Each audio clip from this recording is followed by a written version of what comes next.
Salut les amis, alors c'est pas facile à filmer parce que mon atelier est très petit, mais voilà la vidéo explicative du fonctionnement de mon marteau pilon. Donc en premier, ici j'ai un moteur en triphasé de 1,5 kW en 1500 tours. La poulie fait 90, le pneu fait environ 60 cm de mémoire. J'avais calculé à peu de choses près quelque chose dans les 3 coups par seconde, ou 2,7 coups par seconde je pense que c'était. Oui, le système est simple, hein. J'ai la pédale fait pivoter la base qui est en dessous là, donc c'est très court et c'est fait exprès parce que ça me permet un meilleur contrôle. Les deux, la pédale et la base, sont reliés par une chaîne, ce qui est l'avantage de pouvoir régler la hauteur, détail qu'on verra plus tard. Et en fait sur la bascule là, à l'opposé du moteur, il y a donc ce frein qui vient arrêter, comme vous avez pu le voir dans les autres vidéos, ça l'arrête net. Je pense qu'il faudrait que je laisse encore un petit peu du côté du moteur, j'ai encore de la place ici, ça serait mieux, mais c'est pas franchement nécessaire. Voilà, donc la pédale en bas, pareil c'est modulable, ici je peux décaler le point d'attache de la chaîne avec un simple mousqueton, et donc c'est la pédale tire, vous voyez, il y a des pédales qui poussent, moi j'ai fait le choix d'avoir une pédale qui tire, parce qu'on aurait pu mettre une barre de l'autre côté, ici, pour pousser le moteur vers le haut. L'inconvénient c'est que c'est moins simple à dérégler en longueur simplement, hein. Voilà, ensuite j'ai la tête, hein, l'arbalète là, c'est assez classique. Mon ressort est trop mou, hein, c'est un ressort de bécane, mais j'en ai un nouveau qui est là, il faut que je le monte encore. J'ai 13 graisseurs sur la machine là, donc sur l'arbalète ici j'ai percé les boulons, c'est du M16. J'ai placé un graisseur et au milieu de cette pièce là, il y a donc un trou en traversant qui permet de disperser la graisse. Donc c'est assez simple. J'ai fait ça en haut, en bas et au niveau de la tête du marteau. J'ai mis les graisseurs ici en haut de l'arbalète. Je vais juste le tourner pour mieux que ça se voit. Hop.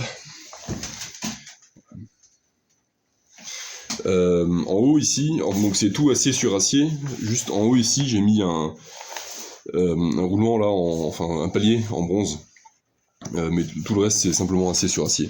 En section là j'ai du 40/10, donc qui m'a servi à tout faire.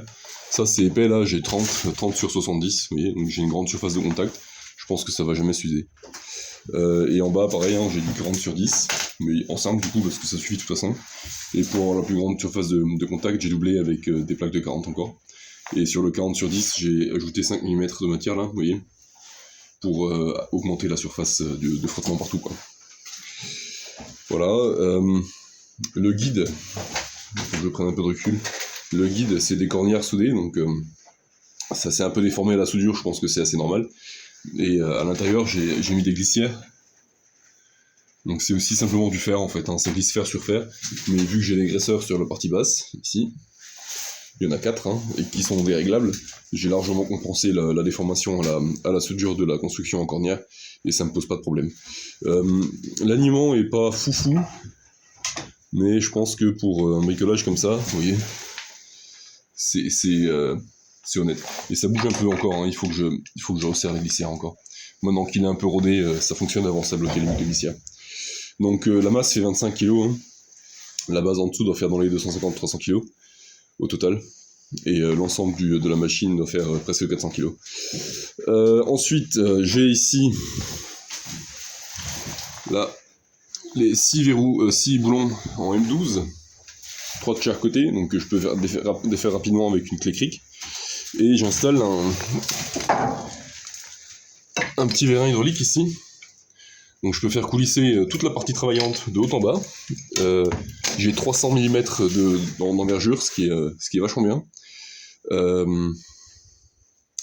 Et ça tient très bien avec les 6 boulons là, le frottement est suffisant pour que tout le châssis reste en haut, sans que j'ai besoin de mettre de clavettes ou quelque chose comme ça. Et donc c'est là que c'est important de régler la longueur de la chaîne, bien sûr. Voilà pour ça. Ensuite, au niveau des matrices, j'ai donc les matrices plates ici, hein. C'est l'acier de travail à chaud, celle-ci, que j'ai percé en travers.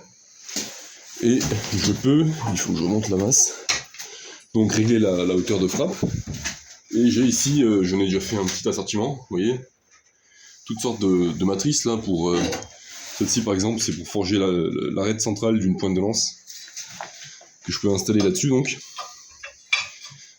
Donc il faut que je règle la hauteur, hein, mais l'installation est rapide et efficace, avec le boulon en travers.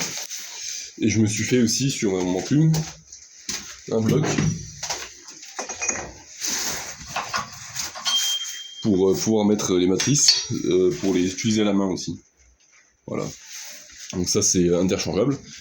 Ensuite j'ai les matrices rondes là, pour étirer. C'est un rond de 60 en C60 que j'ai scié sur 3 côtés pour que je puisse souder, etc. Et j'ai ces matrices là. Donc là il faut vraiment que je monte la hauteur parce que c'est très haut. Avec lesquelles je peux installer des matrices pour le travail de la tôle.